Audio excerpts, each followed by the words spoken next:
79 años, José Esteban Sánchez Villarroel, de Ozumba, Estado de México. Hoy, mi esposa y yo cumplimos 58 años de casados. Mi señora se llama María del Carmen Moser Bernal. Nos casamos en la iglesia de Popo Park un 12 de diciembre de 1966. Escogimos esta fecha por la fe guadalupana. Quiero compartir nuestra alegría con el equipo de Buenos Días y sus radioescuchas. El nombre de Guadalupe significa Río de Lobos en árabe. El próximo año haremos una gran fiesta y estarán invitados. En realidad el río de luz. El loop, no, es loop es en latín, pero en árabe es río de luz. De hecho hay un fraccionamiento que ahí se llama Río de Luz. ¿Guadalupe? Guadalupe sí es Río de Luz. César.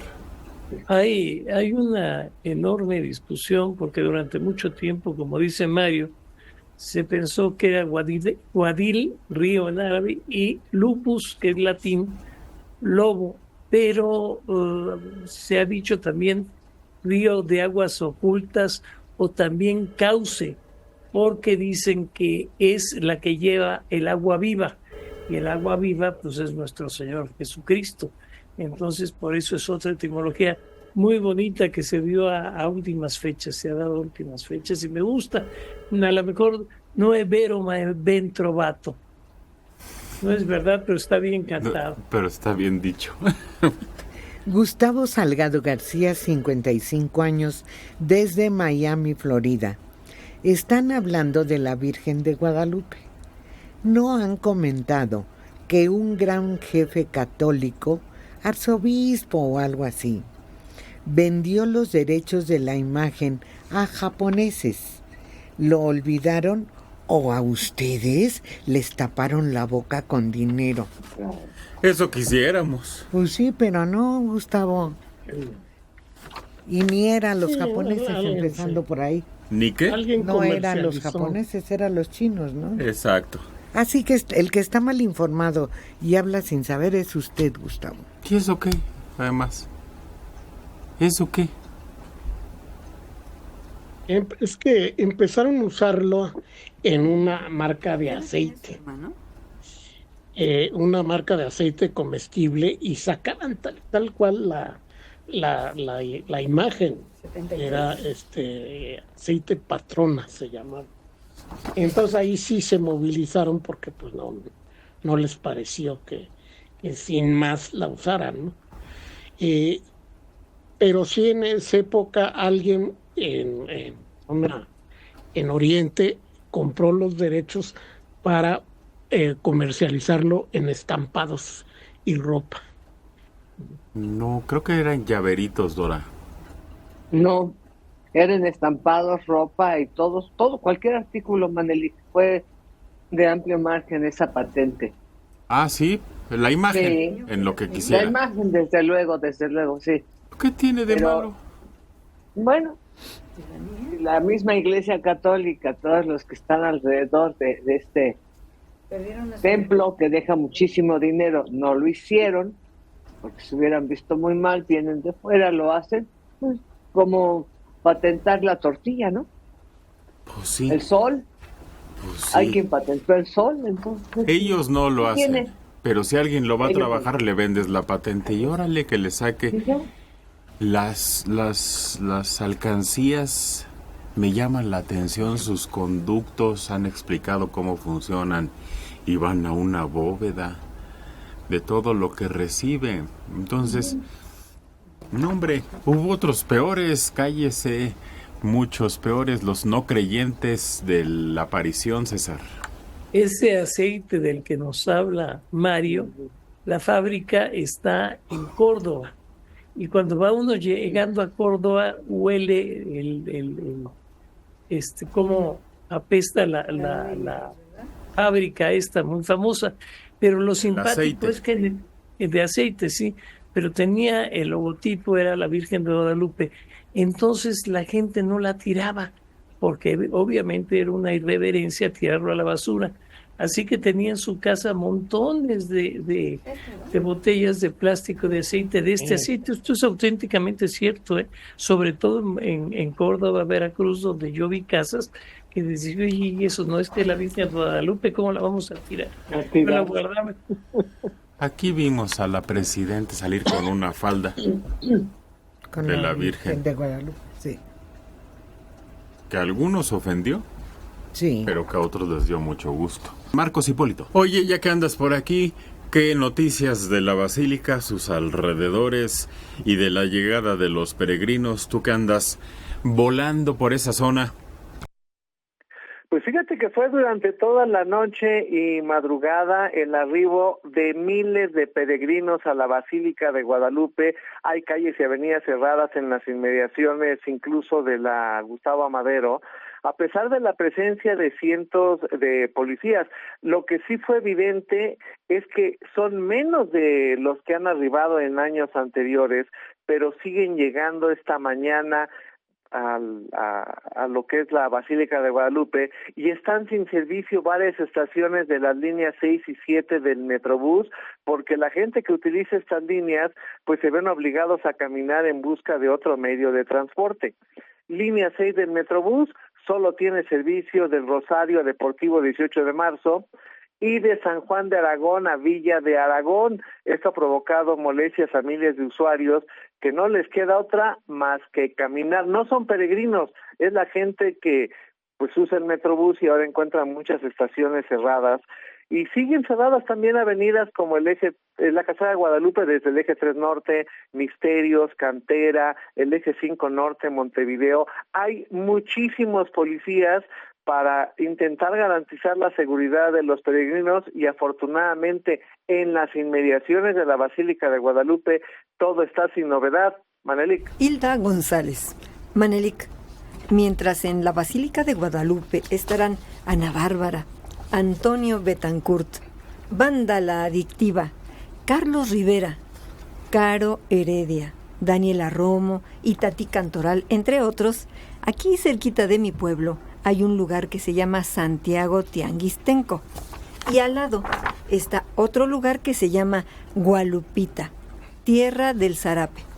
Pues ahí mero va a estar nada más y nada menos cantando la banda El Recodo de Cruz Lizárraga, Pancho Barraza, Helio Vega y la banda San Esteban. ¿Qué tal? Cantando totalmente gratis aquí en Gualupita, al lado de Santiago Tianguistenco. Y yo tengo un familiar allí y sí, es muy divertido estos días. En la Gualupita, sí. Hay otra Gualupita, pero aquí en la Guadalupe, precisamente. Hay una iglesia. Hay una, sí, que es muy famosa. También se pone muy bonito porque afuera venden antojitos, pero finos, no aceitosos, sino. Uy, usted disculpe. Señor, ¿cuáles son los antojitos finos sin aceite? Bueno, pues son galletitas, empanaditas, cosas así. Ay, vete a mi son mercado. fritadas, pues. Mira, puras quesadillas, tacos, caras, pues. Tostadas, buñuelos. Tacos de carnitas. Eso todo basado en el caso días. del aceite. Todos los días lo como eso.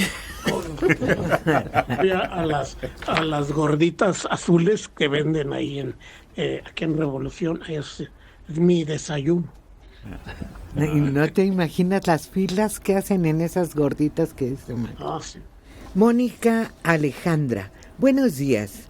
Ingeniero Mario, ¿qué tan cierto es que Tomás Aquino, pintor oaxaqueño, pintó la historia de la Virgen y lo enviaron a España a trabajar, pero jamás se supo de él?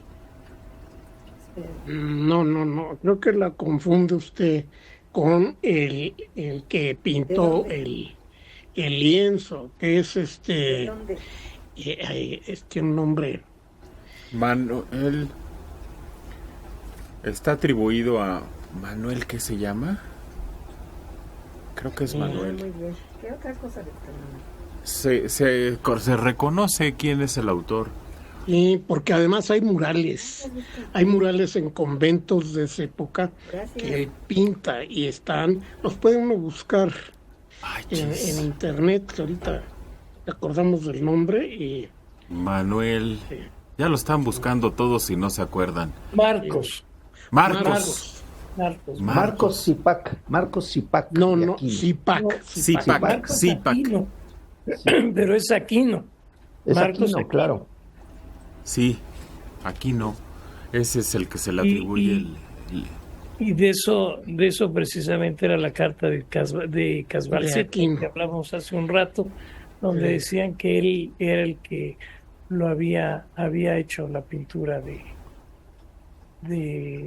pero además también en crónica de la conquista, en uno de esos habla de este pintor precisamente, que había otros dos muy buenos pintores de la época, muy reconocidos, y se habla más o menos de que fue el que pintó la famosa tilma. No, hay un libro que se llama Historia de la Guadalupana, creo que se llama. Y viene todos esos detalles a lo largo pues de su existencia. Es del Fondo de Cultura Económica, muy bueno. Sí. Y tiene unas cosas extraordinarias, porque hubo 2 apariciones de la Virgen en aquella época.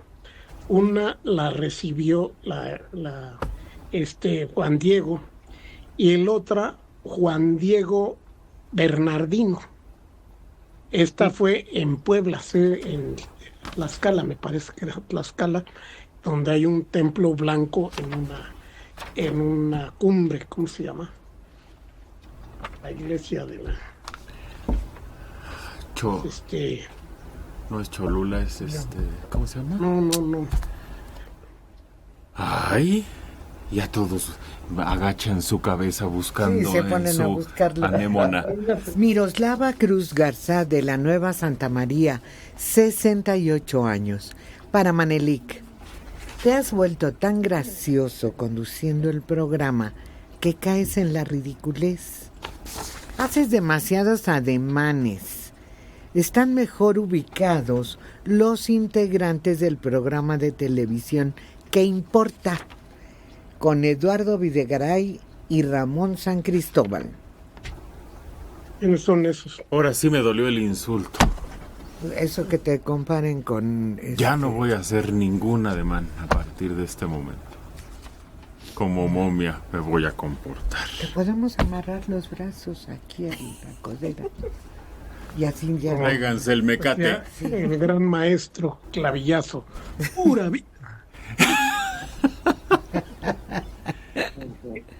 Eso dicen los italianos, ¿no? De los italianos, que un italiano que siempre manotea mucho, si le amarra las manos se queda mudo, ya no puede hablar. Pero hay un video de una niñita chiquitita, maravilloso, que es italiana, pero habla así chiquitita, como de 1 año, y habla así, todo. Y sí, excelente, ya tiene el dominio total de los manerismos de los italianos. Manelik, pero tú siempre usas camisa, ¿no? Pues una de fuerza. Oye, sí, podría ser, Manelik. Déjenme de defender, compañeros. Gracias por su ayuda. Marcos Zipac de Aquino. Me están dando los datos. Nacido el 4 de junio de 1517. Ejercía el oficio de escribano tlacuilo y era artista plástico, así que pintaba cuadros que eran muy realistas.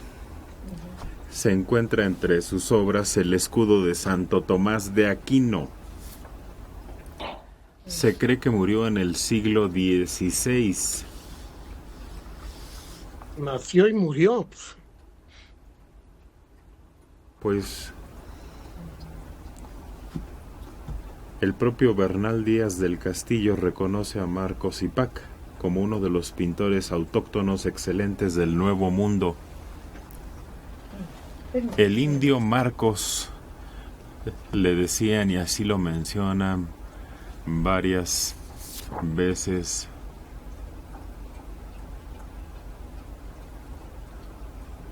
pues no dice de su muerte.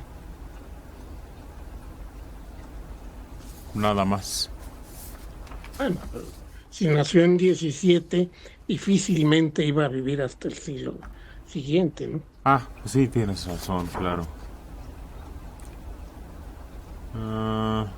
A ver, estuvo entre los registros de los franciscanos en 1556. En 1531 es el año que se tiene registro de las apariciones de la Virgen de Guadalupe. Pues así viene más o menos. Es que viene más información sobre la pintura que sobre el hombre. ¿Qué se dice? 1517 a 1572. Ah, ahí dice. Sí, Y falleció en México. sí, pues claro. Es que esa era la duda, que si había ido a España en alguna oportunidad. No, Es que lo que leímos de una llamada decía que se había ido a España y que ya no se había vuelto a saber de él. Eso decía. no, sí. Ah, bueno. Perdimos. ¿Cómo se llamaba ese al que un presidente le dijo? ¿Perdimos Manuel también? ¿Por qué traigo el Manuel? No, era Flores, el abuelo, el que fue asesinado por Flores Alavés. Era secretario de Economía o de una cosa así. Flores en época de Flores Ruiz Muñoz. Cortines. Flores Flores Muñoz. Flores Sí, Muñoz. Flores Muñoz. ¿Cómo se llamaba? Porque el presidente se refería a él con su nombre. Y primero lo encandilaron y le dijeron que iba a llegar a la presidencia. Y ya el otro andaba muy... Gilberto Flores Muñoz. Gilberto.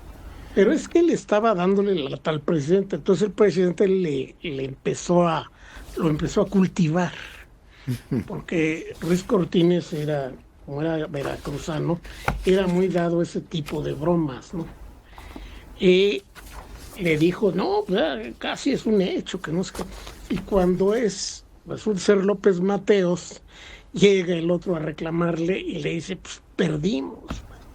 Lo tronó. Vicky Tapia, hablaron de la guerra cristera.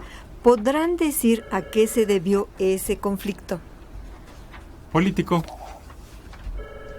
Mario. Pero sí, las causas fue que el gobierno mexicano decidió poner en práctica la Constitución de 1917, en la cual se desconocía totalmente la personalidad jurídica de la Iglesia Católica y se le despojaba de todas sus propiedades. Se ordenaba también la disolución de las órdenes monásticas.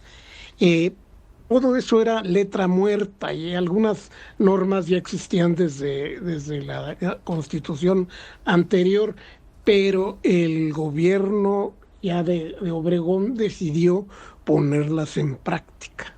Entonces la iglesia protestó y la forma de protestar fue cerrando los centros, cerrando el culto.